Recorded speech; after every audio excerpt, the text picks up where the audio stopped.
গত রবিবার মোহনপুর থানা এলাকায় এক নাবালিকাকে ধর্ষণ করা হয়। এই ঘটনায় পুলিশ ইতিমধ্যেই শুভ মজুমদারকে গ্রেফতার করে।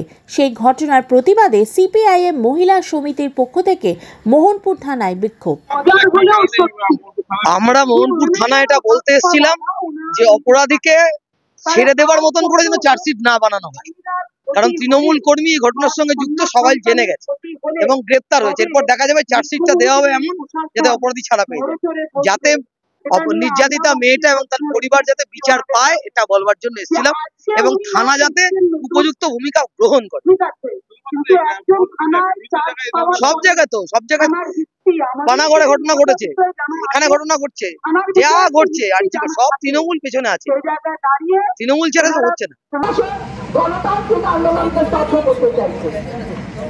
অপরাধী অ্যারেস্ট হয়েছে, অপরাধী অ্যারেস্ট হলে তো সব হয় না।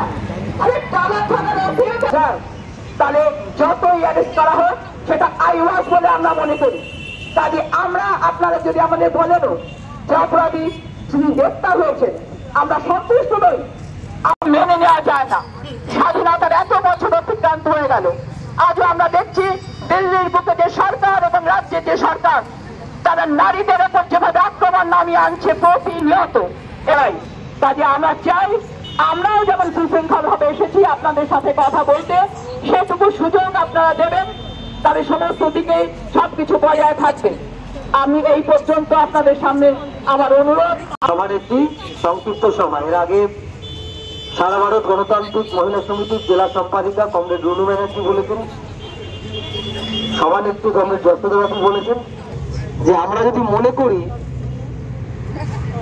আমরা এই সামনের ব্যারিকেডটা ভেঙে দেবো, তো এই ব্যারিকেডটা ভাঙতে আমাদের 1 মিনিট সময় লাগবে না। ভেঙে থানার মধ্যে ঢুকে থানা দখল করতে আসেনি, আমরা প্রতীকী এসছি এবং আমরা প্রতীকী